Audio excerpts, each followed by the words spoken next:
Welcome to The Explainer. You know, sometimes the most powerful ideas are hiding in plain sight. Today, we're diving into just one single sentence. But trust me, it's not just a nice quote. It's actually a blueprint for completely reshaping your day. It's got three simple parts that just flow together perfectly. So, let's break it down. And here it is, this one sentence. That's our entire focus for today.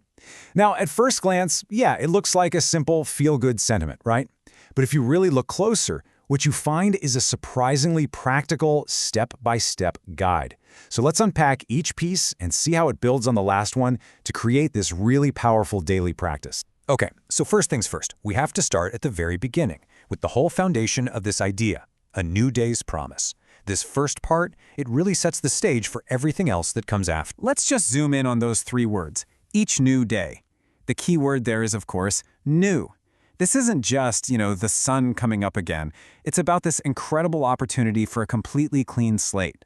Whatever happened yesterday, the wins, the losses, the mistakes, it's done. It's over. Today is a fresh page.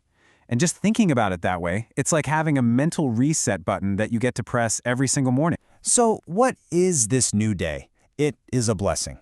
Now, blessing can be a loaded word for some, but in this context, let's just think of it as a gift. It's the gift of more time, the gift of another chance, of all this untapped potential. It totally reframes the day. It's not a list of chores you have to get through, but an open space filled with possibilities. And that's a really subtle but pretty profound shift in how you see things from the moment you wake up. All right, so if the day is a gift, the text immediately points to the single biggest thing that gets in the way of us actually enjoying that gift, and that's worry. So, that brings us to the second part of this whole thing, which is much more of an active instruction. And check out the wording here. It's a command, isn't it? Let go. It doesn't say, try not to worry, or I hope my worries go away. No, it frames letting go as something you do, an active, conscious choice. And that is so important because it puts the power back in your hands.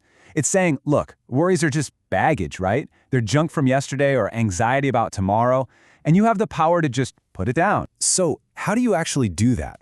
I mean, it sounds nice, but what's the process? Well, you can think of it in 3 steps. First, you just acknowledge the worry. You see it. You give it a name without judging it.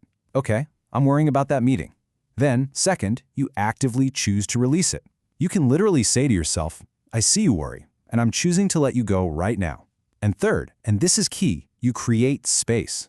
By letting that worry go, you've just opened up a little bit of mental real estate. And the final part of our sentence tells us exactly what we're supposed to build there. And that leads us perfectly into the final part of this little framework. We've made this space by letting go of a worry. So what now?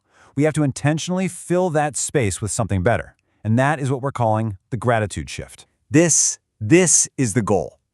Be grateful for all the positives. It's the other side of the coin to letting go.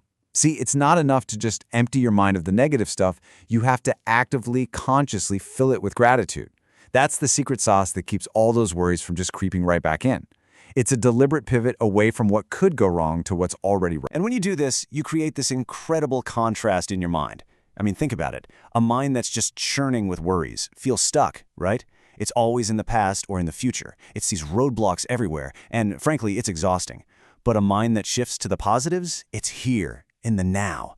It sees opportunities instead of obstacles, and it feels energizing.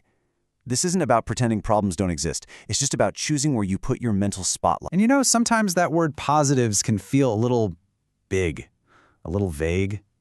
But we're talking about small, real things. It could be that first sip of coffee in the morning. It could be a nice text you got from a friend. Or a moment of just quiet. It could be a lesson you learned, or just looking out the window and seeing something beautiful. Gratitude doesn't have to be for some huge, life-changing event. It can be for the simple, good stuff that's already here, right now. So let's pull this all back together. We've seen how this one little sentence gives us a full-blown model for our daily mindset. And now, the only thing left is to actually, put it into practice. So now you can really see how these 3 ideas create this amazing, continuous, positive loop. It all starts when you remember the day is a blessing, a gift. That perspective gives you the motivation to let go of the worries that are holding you back. And then, into that newly cleared space, you actively invite gratitude for all the good things. See? Each part just flows right into the next. It's a beautiful little system. So we're going to leave you with this final thought. The whole point of this explainer really is to make this idea real for you, right now. And it all starts with one tiny step. So, take a second. Just pause and think.